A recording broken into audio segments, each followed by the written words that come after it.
Bonjour à tous et bienvenue. Dans la lignée de mes derniers sujets et interventions, je réalise cette vidéo spéciale autour de la santé mentale des sportifs, principalement dans le milieu du football. Vous l'avez peut-être lu ou entendu, mais il y a de plus en plus d'athlètes issus des autres disciplines sportives qui avouent faire appel à un préparateur mental, à un psychologue et qui disent prendre soin de leur santé mentale et qui avouent parfois être en phase de burn-out, voire de dépression.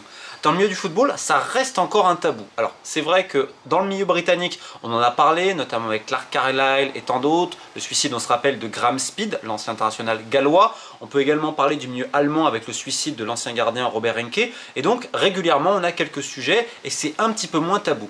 Dans le milieu francophone, et même, on va dire, méditerranéen en général, on pourrait également parler de l'Afrique, ça reste encore plus délicat de dire je vais consulter par exemple un psychologue, j'ai quelqu'un qui m'aide à justement soigner tous les problèmes au niveau mental que je peux avoir. Ça reste encore pas très bien vu et on a peur en fait du jugement des uns et des autres, de l'entourage, des autres joueurs, enfin bref, du milieu du football quelque part. Sauf qu'il y a des contre-exemples, on a récemment entendu Thierry Henry en parler ou Raphaël Varane qui évoquait toutes ces surcharges mentales suite à l'arrêt de sa carrière. Et donc ce sujet en fait, il est là premièrement de dire que déjà ça ne touche pas que les footballeurs. C'est-à-dire que dans le milieu du football, il y a un nombre de plus en plus grand et croissant de burn-out, de dépression, de problèmes liés à l'anxiété, au stress, qu'on a vu également apparaître avec les réseaux sociaux, on y reviendra après, mais ça ne concerne pas uniquement les joueurs. Ça concerne par exemple les agents, les directeurs sportifs ou plein d'employés parce que vous avez plein de clubs avec un fonctionnement absolument toxique. Donc ça, j'en ai parlé en long, en large et en travers à travers tous les sujets de clubs, de fédérations et de ligues diverses, donc ça, on le sait.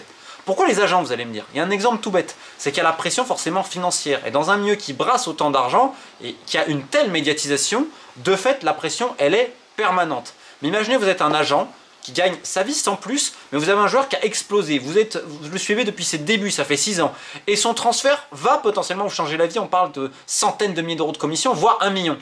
Et bien là, vous avez une pression infinie parce que c'est justement à ce moment-là qu'il a le risque de perdre le joueur parce qu'il suscite absolument toutes les convoitises. On a déjà évoqué ce mieux sans foi ni loi. Et combien d'agents, ils étaient à ça, en gros, de tous les efforts, de tout ce qu'ils ont fait pendant des années. Parce qu'il n'y a pas que des escrocs dans la profession d'agent, il faut arrêter de croire ça. Et là, au dernier moment, ils se font avoir. Mais c'est absolument terrible parce qu'ils s'imaginaient également pour leur famille, pour tout ça. Et donc, il y en a qui vont tomber en dépression, en burn-out parce qu'ils sont touchés du doigt et les trahisons font que.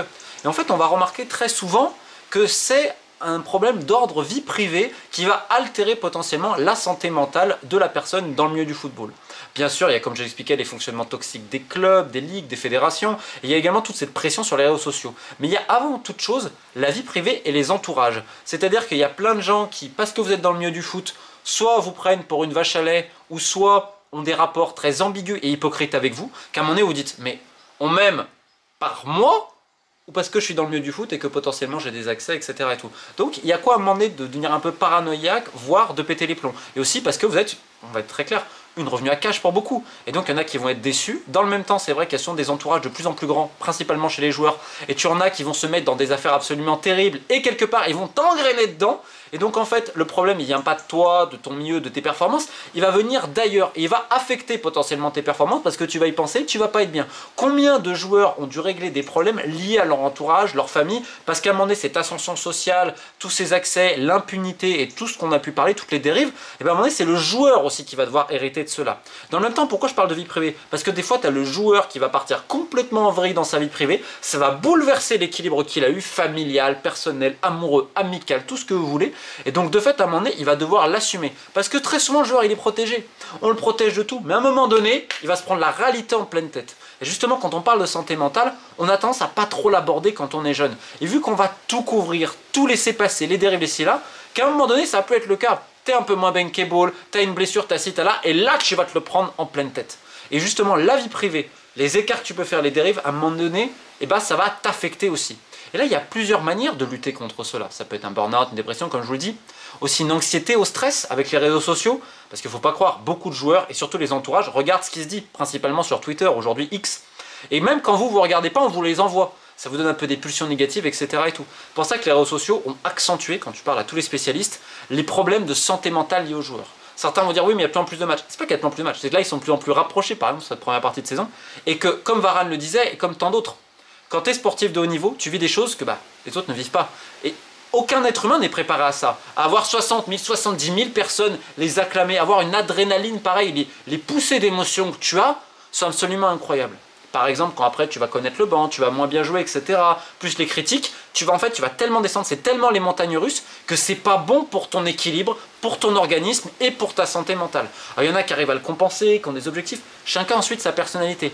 Mais si tu rajoutes la pression liée aux réseaux sociaux, le qu'en dira-t-on, etc., plus l'entourage, parfois c'est un petit peu compliqué à tout gérer. Certains font abstraction de tout, d'autres absolument pas. Encore une fois, ça dépend des personnalités et se poser la question de est-ce qu'il y a un accompagnement réel des clubs, des fédérations, des ligues depuis le début de leur carrière?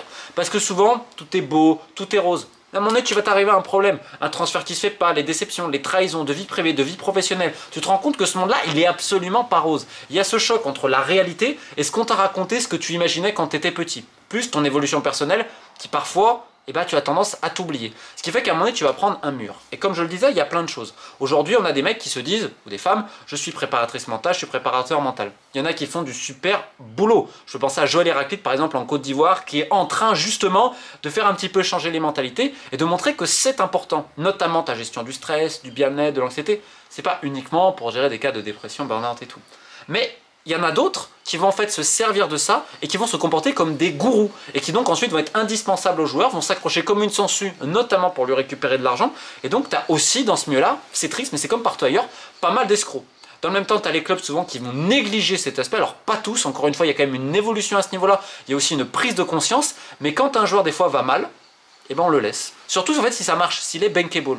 Et ça c'est pareil pour l'entourage, c'est pareil pour la famille. L'accompagnement de carrière, tant que tu rapportes du pognon, quelque part ta santé mentale, on la met un peu de côté, on va te dire attends t'es pas à l'usine. Alors je comprends, ce sont des problèmes complètement différents et je comprends aussi qu'il y a plein de gens qui disent mais attendez, ces gens-là gagnent plein d'argent, etc. et tout.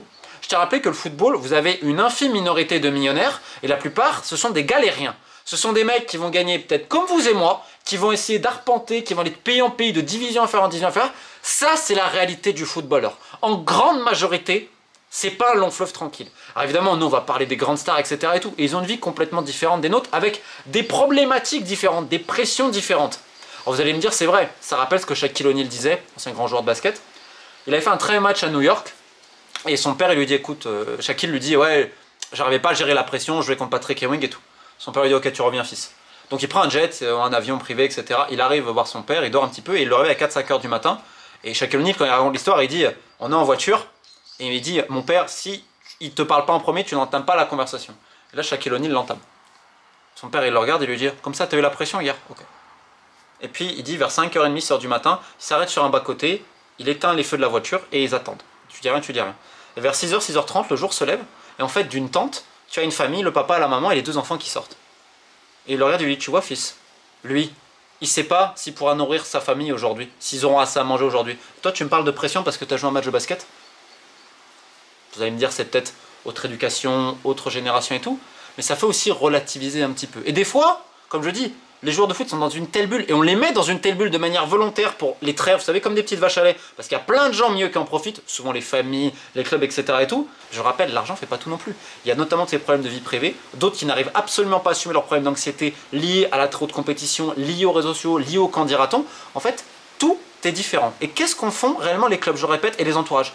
Tant que ça marche, on fait rien. C'est pour ça que vous avez de plus en plus de joueurs qui boivent. Combien de mecs déjà buvaient un peu, mais sont tombés davantage dans la fête, dans l'alcool, etc. pour échapper à leurs problèmes. Et souvent, je le répète, cette anecdote, quand on voyait des mecs, les blessures au dos, notamment en Angleterre, c'est soit ils étaient en cure des intox, soit ils étaient justement vis-à-vis de la dépression. Mais en fait, la cure des intox, elle vient notamment de problèmes liés à ta santé mentale. Et c'est souvent après carrière, on dit, mais si ça, c'est vrai qu'aussi tu as un nombre de joueurs qui vivent sous la menace permanente, liée à des faits de vie privée ou de clubs. On en voit des gens, c'est pas un mieux facile. Donc, pour terminer sur la santé mentale, ce qui est bien, c'est qu'aujourd'hui, on a des mecs comme Thierry Henry et Raphaël Varane, notamment dans le milieu francophone, qui l'expliquent. On a eu des mecs comme Adebayor, qui l'ont aussi expliqué certaines choses, d'Emmanuel Eboué et tant d'autres. Ça reste encore un tabou parce que le joueur, des fois, il va consulter en cachette, etc. tout parce qu'il a honte. Il ne faut pas qu'il ait honte. Tu as plusieurs choses. Tu as le préparateur mental de certains qui vont te dire, voilà, pour être le meilleur, vis-à-vis du stress, vis-à-vis de plein de choses. Tu en as d'autres, c'est parce que c'est des problèmes personnels, et donc c'est un autre type de problème mental, dépression, burn-out et tout.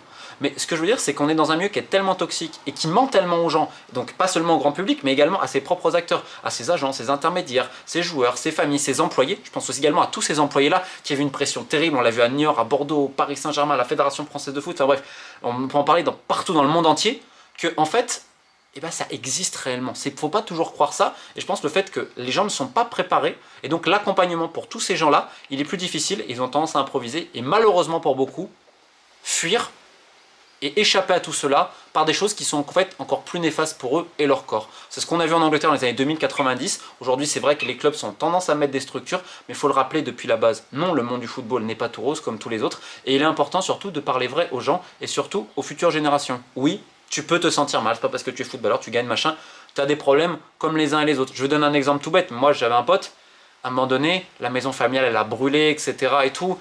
Son frère est parti, enfin, des fois, il y a des décès, des choses qu'on ne comprend pas forcément, qu'on ne voit pas parce qu'on ne l'explique pas. Donc, on peut toujours avoir des choses insondables, qu'importe le solde dans le compte en banque. Donc, pour terminer et pour une notion simple, il faut aussi avant tout rappeler que le football, ce sont des êtres humains avec leur tard, leurs qualités et surtout leur vulnérabilité. Sur ce, keep the faith.